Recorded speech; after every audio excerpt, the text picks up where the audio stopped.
Ririn Arumsari adalah seorang pekerja migran yang sangat berbakat. Ririn bekerja sebagai seorang perawat lansia atau perawat orang tua di rumah. Ririn telah memenangkan 2 kali berturut-turut lomba dari Taiwan Literature Award for Migrants. Tak hanya mengisi waktu senggangnya untuk menjadi seorang penulis, Ririn juga mengikuti sejumlah banyak beragam aktivitas positif. Salah satunya Ririn dinobatkan sebagai duta budaya dari Sekolah 140 dan juga Family Mart. Bagaimana cara Ririn mengatur kesehariannya antara bekerja dan berkarya? Berikut wawancara CNA bersama Ririn. Terima kasih untuk Mbak Ririn Arumsari. Terima kasih atas kedatangannya di kantor CNA untuk melakukan wawancara. Ya Mbak Ririn, ini bisa diperkenalkan mengenai nama lengkap Anda dan Anda berasal dari mana di Indonesia dan Anda sudah berapa tahun di Taiwan dan bekerja sebagai apa? Silahkan. Terima kasih Mbak. Nama saya Ririn Arumsari. Di Taiwan biasanya dipanggil Lili. Saya bekerja di Taiwan sudah lebih dari 12 tahun. Saya berasal dari Jawa Timur, Ponorogo. Dan saat ini saya menjaga lansia di Distrik Selin, Kota Taipei. Ya, terima kasih sekali untuk jawabannya. Ya Mbak Ririn, ini Anda dikenal sebagai penulis, seorang penulis dan memenangkan beberapa penghargaan. Bisa diberitahu kepada teman-teman bagaimana awalnya Anda itu tertarik di dunia penulisan, terus apa yang menginspirasi Anda, dan bagaimana caranya untuk mengawali menulis. Silahkan. Ya, dari saya itu sejak kecil, sejak SD itu suka sekali membaca buku bahasa Indonesia, terutama buku cerita. Sejak saat itu saya juga belajar pelan-pelan menulis. Jadi sejak SD itu saya suka sekali ikut pelajaran bahasa Indonesia, mengarang. Dan sejak saat itu saya juga suka sekali lah. Setiap saat pelajaran bahasa Indonesia itu selalu mengarang itu nomor 1 kayak gitu. Terus mulainya saya datang ke Taiwan tahun 2011, di akhir itu saya mulai bergabung dengan FLP, yaitu forum kepenulisan yang ada di Taiwan. Jadi dari situ saya mulai belajar lebih giat lagi. Ya, terus untuk inspirasi menulis saya biasanya lihat keadaan sekitar, lingkungan, teman-teman, terus cerita saya sendiri. Jadi apa yang saya lihat, apa yang saya rasakan, saya tuangkan dalam sebuah tulisan. Wah, luar biasa sekali Mbak Ririn. Nah, mengenai baru-baru ini Anda memenangkan Literature Award for Migrant. Ini sangat-sangat bagus sekali ya, ajang penulisan yang sangat bagus di Taiwan ini untuk pekerja migran. Nah, Anda memenangkan 2 kali berturut-turut ya. Coba mungkin Anda bisa beritahu kepada kami 2 kali berturut-turut pada saat itu memenangkan kategori apa dan pada saat itu Anda menulis tentang apa? Silahkan. Ya, jadi yang untuk tahun ini ada sama tahun ini dan tahun sebelumnya memenangkan di Choice Award. Jadi mendapatkan uang senilai 20.000. Jadi di sini untuk yang ini saya menulis sebuah kisah judulnya Sebuah Kenangan. Dan di sini saya ceritakan sebuah lansia penyakit demensia. Terus kebetulan saat itu kita di Taiwan dilanda dilanda gempa bumi. Jadi saya teringat, saya harus menulis ini. Terus kemudian saya kaitkan dengan gempa bumi di Taiwan tahun 1999 dan juga di Indonesia, tsunami di Indonesia saat itu. Ditambah lagi saya juga menyajikan sebuah makanan khas Indonesia yaitu perkedel. Saya masukkan dalam cerita.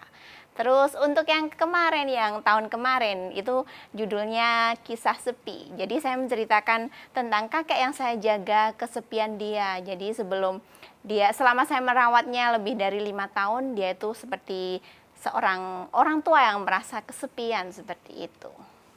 Ya, wah luar biasa sekali ini cerita Anda mengenai. Nah, cerita-cerita sudah terinspirasi dari semuanya itu. Bagaimana sih Anda mengerjakannya atau persiapannya dalam mengikuti TLAM ini atau Lomba Penulisan Bergengsi di Taiwan ini? Anda persiapannya bagaimana? Kita tahu ya kalau misalkan kebanyakan dari pekerja migran sektor penjaga orang tua itu 24 jam loh ya menjaga pasien dan hampir tidak ada hari liburnya atau waktu senggangnya sangat sedikit sekali. Bagaimana Anda untuk mempersiapkannya? Membagi waktu antara bekerja dan juga berkarya. Silahkan. Ya, jadi saya sih sebenarnya tidak ada persiapan khusus ya. Jadi karena saya suka menulis, jadi setiap saya ada inspirasi apa, saya pegang HP, saya tulis di HP. Terus nanti malamnya itu saya kembali tulis di laptop. Jadi sebuah cerita yang utuh.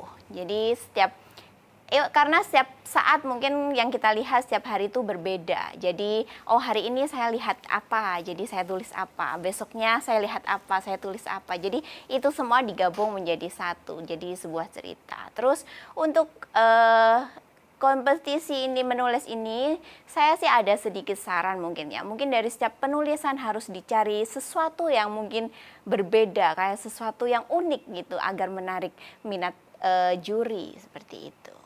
Ya, wah inspiratif sekali ya cerita Anda ini. Jadi apakah cerita Anda ini benar-benar dari kisah, pernahkah Anda bercerita tentang kisah nyata gitu atau kisah teman, terinspirasi dari kisah teman atau kisah nyata yang akhirnya Anda berikan atau Anda tuliskan sebagai cerita? Iya, jadi kebanyakan cerita yang saya tulis adalah kisah nyata yang saya bubuin dengan kata-kata fiksi seperti itu. Jadi kebanyakan sih dari lingkungan, dari teman atau saya sendiri. Seperti kisah yang tahun lalu itu kisah sepi, itu saya ambil dari kakek yang saya jaga. Jadi saya setiap hari bersamanya, jadi saya tahu bagaimana keadaan dia, bagaimana perasaan dia jauh dari anaknya seperti itu. Wah, luar biasa sekali ini. Nah, Anda bisa memenangkan lomba penulisan berbakat, ajang berbakat yang luar biasa yang ada di Taiwan yang diadakan oleh TLAM ini. Nah, sebenarnya Anda merasa apakah dari bakat sejak lahir, Anda mengatakan dari awal bahwa Anda dari SD sudah menulis cerita, menyukai dengan pelajaran mengarang waktu di SD. Nah, apakah Anda merasa bahwa itu memang bakat ataukah Anda pernah belajar dari seorang profesional atau belajar kursus menulis secara spesial? Apakah dulu pernah seperti itu atau memang itu bawaan bakat dari sejak lahir? Silakan. Kalau dibilang bakat sih mungkin bukan benar-benar bakat bawaan dari lahir ya. Mungkin karena kecintaan saya dengan membaca, kemudian bermimpi ingin menjadi seorang penulis, jadi saya pelan-pelan belajar. Kebanyakan sih belajar dari awal itu saya otodidak. Jadi saya lebih banyak membaca dari setiap buku yang baca, oh itu ada sesuatu yang bisa kita ambil, kita pelajari seperti itu. Iya. Iya. Iya, terima kasih sekali untuk jawabannya. Dan Anda tadi menyebutkan mengenai FLP ya, Forum Lingkar Pena ya. Forum Lingkar Pena ini pada waktu itu aktif-aktifnya pada tahun berapa waktu itu dan itu didirikan oleh siapa dan itu berapa banyak teman-teman magang di situ yang bergabung dan juga sama-sama bersosialisasi atau saling belajar atau dari mana Anda belajar juga selain dari FLP, dari mana lagi Anda belajar kepenulisan? Iya, terima kasih. Dari dulu itu FLP itu sebenarnya FLP itu di Taiwan itu adalah cabang. Sebenarnya di Indonesia juga sudah ada mungkin pusatnya seperti itu. Nah, terus di Taiwan itu sebenarnya ada beberapa mahasiswa Indonesia di Taiwan berinspirasi kita dirikan FLP di Taiwan. Terus kebetulan saya ada beberapa teman yang mengajak saya gabung waktu itu. Waktu itu baru saya awal-awal masuk ke Taiwan. Jadi mengajak saya gabung. Terus kita belajar bersama teman-teman yang itu dari mahasiswa-mahasiswa Indonesia di Taiwan. Jadi dari situ kita pelan-pelan belajar. Terus selain itu di FLP sendiri waktu itu saya 2011 akhir bergabung dengan FLP. Terus kemudian karena mahasiswa Indonesia di Taiwan waktu itu yang mengurus FLP satu persatu kembali ke Indonesia. Jadi FLP lama-lama udah tidak ada untuk kelanjutannya seperti itu. Jadi kita bubarkan seperti yang di Taiwan. Ya, jadi sekitar mungkin 2014 atau 15 itu udah mulai menyusut, udah nggak ada kegiatan seperti itu. Ya. Terus selain itu pelajaran yang lain mungkin soal menulis. Saya selain itu juga bergabung di kayak grup-grup menulis dari Indonesia. Ya, jadi di situ banyak penulis-penulis pemula. Jadi saya mulai sama mereka belajar pelan-pelan seperti itu. Iya, mengenai penulisan di Indonesia ini, apakah Pernahkah Anda memenangkan lomba penulisan? Sekarang kan yang kita tahu Anda 2 kali ya lomba penulisan yang memenangkan di TLAM ini. Dan apakah di Indonesia Anda juga pernah memenangkan lomba penulisan? Di Indonesia pernah, waktu itu ada dari penerbit mayor, penerbit besar di Indonesia mengadakan lomba kepenulisan. Jadi waktu itu siapa yang menang bukunya dibukukan. Jadi waktu itu saya pernah menang 3 kali. Jadi itu menurut saya itu awal prestasi saya di dunia kepenulisan. Iya. Wah, luar biasa sekali. Kira-kira kalau dikumpulkan nih ya, kalau diingat-ingat dari naskah yang sudah Anda terbitkan ke beberapa publication dan juga naskah yang yang memenangkan acara dan naskah-naskah yang sudah sering Anda publikasikan ke tempat lain tuh berapa naskah atau berapa penulisan yang sudah pernah Anda tulis? Untuk naskah yang udah publik mungkin dari buku antologi atau dulu waktu di awal-awal di Taiwan itu banyak banget majalah-majalah Indonesia berbahasa Indonesia di Taiwan. Terus untuk ini sekitar 50-an itu karya. Itu yang sudah publik. Kalau yang belum publik maksudnya yang saya simpen sendiri seperti itu, ya mungkin lebih dari 50 ada lah. Ya, yang belum publik. Iya. Luar biasa sekali, 50 yang sudah dipublish dan 50 yang belum ya. Wah, itu sudah ratusan, itu sudah hampir 100 ini. Nah, ini ada bocoran ini, menariknya nih. Saya dapat bocoran nih, katanya Anda akan publish novel, akan mempublikasikan novel. Ini kemungkinan ada novel pertama kali Anda ini, berbahasa Mandarin atau berbahasa Indonesia, dan novel ini tuh ceritanya tentang apa dan kapan nanti akan dipublikasikan? Silahkan. Iya, jadi novel ini sebenarnya baru saja saya selesai tulis. Nanti saya juga udah tanda tangan kerjasama dengan penerbit di Taiwan. Jadi nanti mereka ini akan mungkin diterbitkan tahun depan. Ya, karena novel ini nanti ada 2 bahasa, yaitu bahasa Indonesia dan bahasa Mandarin. Jadi cerita ini tuh sebenarnya dari kisah naskah pemenang kemarin itu, Kisah Sepi. Jadi ada penerbit di Taiwan yang tertarik dengan naskah saya, kemudian minta saya untuk menuliskan dalam bentuk novel, ya. Jadi saya sekarang baru saja menyelesaikannya, jadi saya menunggu nanti gimana penerbit, ya. Mungkin kemungkinan sih tahun depan. Ya. Luar biasa sekali tahun depan ya. Jadi kita bisa, teman-teman di sini penonton yang ada di CNE ingin menanti-nantikan nih novel Anda di tahun depan ini. Nah, selain novel, saya dengar-dengar Anda tadi menyinggung soal buku antologi. Nah, apakah selain novel yang tahun depan akan diluncurkan, apakah Anda juga pernah meluncurkan buku lain atau semacam antologi bersama dengan teman-teman sebelumnya? Sudah, saya udah pernah menerbitkan buku antologi. Mungkin kalau dihitung sampai sekarang sekitar 20-an buku. Ya. Untuk antologi. Jadi dulu di FLP juga kita bikin buku antologi, terus juga di Indonesia pernah ada semacam lomba-lomba, nanti yang naskah pemenang akan dijadikan buku antologi seperti itu. Wah, luar biasa sekali. Mungkin bisa dijabarkan teman-teman penonton mungkin masih belum ada yang tahu mengenai buku antologi itu sebenarnya apa sih? Itu cerpen gabungan, cerita-cerita gabungan, atau apa sih yang dimaksud buku antologi? Mungkin Anda bisa ceritakan ke teman-teman. Iya, jadi buku antologi itu adalah gabungan dari sebuah cerita. Kalau misalnya satu buku itu tidak hanya satu judul saja, atau mungkin bisa disebutkan juga beberapa cerpen dijadikan satu, itu bisa disebut antologi. Atau beberapa penulis masing-masing menulis satu cerita dijadikan satu, seperti itu bisa disebut antologi.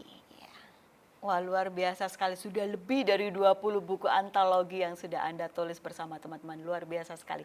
Nah, saya dengar-dengar ini juga ya. Ternyata Anda ini tidak hanya piawai dalam menulis loh. Ternyata Anda ini juga mengisi beragam waktu kesibukan atau waktu luang Anda dengan berbagai macam kesibukan ya. Kegiatan positif di luar sana. Dan saya dengar-dengar nih, Anda ini terkenal loh karena Anda sudah menjadi duta, ya betul atau tidak, duta budaya dari Sekolah 140 yang bekerja sama dengan Family Mart. Apakah betul seperti itu dan bagaimana ceritanya? Silahkan.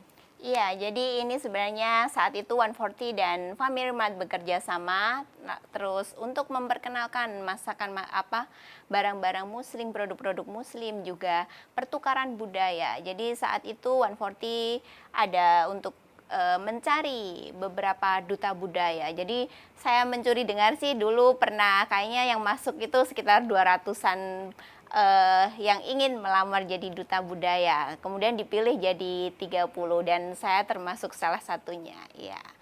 Jadi di sini duta budaya ini kita mengenalkan saling bertukar budaya, mungkin dari makanan, terus ada juga dari kegiatan-kegiatan yang lain kayak gitu. Ya. Ya, luar biasa sekali duta budaya dari 140 dan juga Family Mart. Dan saya juga tertarik sekali dengan cerita Anda, katanya Anda ini mengisi waktu tidak hanya sebagai duta budaya, tetapi Anda diberikan mandat sebagai guru kecil ya. Guru kecil untuk mengajar bahasa Mandarin di sekolah 140 dan Anda juga menulis beberapa atau menerjemahkan beberapa artikel atau berita atau video dari bahasa Indonesia ke Mandarin atau Mandarin ke bahasa Indonesia. Bisa diceritakan mengenai kegiatan itu? Iya, dari saya itu yang pertama saya mungkin dari 140. 140 membuka setiap tahunnya membuka apa itu namanya acara atau mencari seorang xiaolaoshi, guru kecil. Jadi di sini tugas guru kecil itu adalah mendampingi guru utama. Jadi dalam setiap ada kelas kita ada kelompok, jadi guru kecil mungkin ditaruh di satu kelompok, jadi di sana mungkin sebagai kakak kelas lah ya, seperti itu. Jadi selain itu guru kecil juga ada berbagai macam kegiatan ya yang diadakan dari 140 sendiri seperti itu. Terus diikutkan dalam acara-acara 140 seperti ada acara donatur, ada seperti itu. Mereka setiap acara diminta untuk menyiapkan satu guru kecil untuk berbagi kisah seperti itu. Ya, terus untuk yang lainnya mungkin saya juga pernah di acara kegiatannya Taipei City ada kebetulan saya pernah mengajar memasak masakan Indonesia juga. Terus menerjemahkan video dari bahasa Indonesia ke bahasa Mandarin juga pernah. Ya, jadi sebenarnya sih itu tawaran lah. Kamu bisa bahasa, coba kamu bantu sebentar, coba lihat seperti itu. Ya. Luar biasa sekali prestasi dan pengalaman aktivitas Anda ini. Nah, Anda ini dikenal sangat piawai sekali berbahasa Mandarin ya. Baik baca, menulis, mendengarkan, berbicara. Wah, sangat luar biasa sekali Anda ini. Nah, bagaimana caranya sih? Apakah dulu pernah belajar secara khusus, belajar Mandarin? Nah, sekarang ini bagaimana caranya untuk teman-teman semuanya? Mungkin Anda bisa memberikan masukan sehingga teman-teman ini bisa berbicara atau belajar bahasa Mandarin seperti Anda, mempunyai kepiawaian berbahasa Mandarin seperti Anda. Apa sih triknya dan bagaimana cara belajarnya? Saya berbagi sebentar soal pengalaman saya. Jadi dari awal itu saya belajar secara otodidak. Ya, pengalaman dari majikan pertama saya yang awalnya baru datang ke Taiwan, saya benar-benar nggak bisa bahasa. Jadi waktu itu majikan seperti tidak suka sama saya, ya. Terus kemudian saya pindah majikan, setelah pindah majikan, saya berusaha, saya kasih tahu diri saya sendiri, saya harus bisa bahasa. Ya, dari situ saya pelan-pelan sama laupan, sama pasien yang saya jaga, sama anak-anak majikan saya belajar bahasa Mandarin. Itu untuk berbicara. Sementara untuk baca dan tulis dulu awalnya tuh saya memakai aplikasi Google Translate itu ya. Kemudian setelah itu saya mempunyai ada pertemanan dengan seorang orang Taiwan. Dari situ kita sering ngobrol. Jadi saya nulis apa, dia mungkin saya tulisan salah, jadi dia benerin seperti itu. Dan untuk yang selanjutnya saya belajar dari buku, belajar sendiri karena majikan selanjutnya mereka juga tidak mengizinkan saya untuk ikut kelas-kelas belajar bahasa Mandarin. Jadi pernah majikan saya itu beli beberapa buku, kamu lihat nanti kamu kalau nggak tahu atau nggak paham kamu tanya sama saya, seperti itu. Iya, jadi menurut saya belajar itu tidak harus di sekolah. Dari teman-teman sekitar, dari apa yang kamu lihat bisa belajar dari TV, bisa dilihat, oh mau bisa baca tulisan Mandarin dari TV, oh dia bilang apa, bisa dilihat seperti itu. Iya. Jadi untuk kalau misalnya ada teman Taiwan, jangan selalu pakai bahasa Inggris seperti itu. Coba pakai bahasa Mandarin. Jadi mereka bisa mengajarimu seperti itu. Jadi biasakan misalnya sama Laupan, saya tulis, awalnya saya pakai Google Translate, tapi Google Translate itu jangan cuma dilihat, dikirim ke majikan, tapi lihat ini tulisannya apa, bacanya gimana, seperti itu. Cara belajar saya tuh seperti itu. Iya. Luar biasa sekali nih. Nah, Anda bagaimana dengan respon dari majikan Anda ya? Apakah majikan Anda tahu bahwa Anda memenangkan beberapa pemenang penghargaan dan Anda di luar sana Anda beragam berbagai macam acara dan juga mengikut sertakan sebagai guru kecil juga dan untuk sebagai tugas pendamping untuk pengajar bahasa Mandarin, dan apakah kegiatan Anda yang positif ini diketahui oleh majikan dan bagaimana tanggapan majikan Anda? Kalau untuk majikan sih ya sebenarnya saya tidak tinggal dengan majikan. Majikan saya agak jauh dengan saya. Jadi keseharian saya bersama nenek. Jadi awalnya itu saya pertama mau libur, mau sering libur seperti itu. Kamu mau kemana? Ditanyain, mereka berpikir yang enggak, yang negatif seperti itu. Kemudian saya jelaskan saya mau belajar. Saya belajar Mandarin. Kenapa saya belajar Mandarin? Karena selama ini saya harus bantu kamu begini-begini. Jadi saya coba jelaskan, coba kasih pengertian. Dulu awalnya saya untuk sekolah pun mereka nggak kasih izin. Maksudnya, aku mau sekolah, nenekku nggak pernah kasih izin. Ya. Jadi mereka, tapi kalau saya izin mau pergi main, mereka kasih izin. Jadi dari situ saya belajar pelan-pelan ngomong. Jadi kenapa saya belajar Mandarin seperti itu. Ya, jadi terus untuk majikan sendiri, mereka seperti saya dapat penghargaan, mereka sangat senang, mereka ingin membaca apa yang saya tulis. Mereka tanya, ada bahasa Mandarinnya enggak? Seperti itu, iya. Ya, luar biasa sekali, luar biasa sekali. Nah, mungkin Anda bisa membantu teman-teman yang ada yang semuanya yang lagi sektor yang sama dengan Anda, sektor untuk menjaga orang tua ya, atau sektor yang untuk rumah tangga ini, banyak sekali mereka tidak diizinkan libur karena seperti yang Anda jabarkan tadi, mungkin berpikir negatif, wah kamu kalau libur nanti seperti apa, terlibat hal-hal yang negatif dan lain sebagainya. Padahal di libur di sana mereka juga belajar. Mungkin Anda bisa berikan seperti penjelasan mengenai kepada majikan agar teman-teman ini bisa menunjukkan video ini untuk kemajikannya. Mungkin bisa Anda berbicara secara mungkin memberikan masukan kepada majikannya untuk memberikan hari libur kepada para pekerja migrannya, dan dari libur nanti mereka bisa mengisi waktu dengan kegiatan positif. Silakan untuk berbicara bahasa Mandarin. Oh iya, terima kasih. Jadi, 我希望每个雇主可以给自己的义工放假。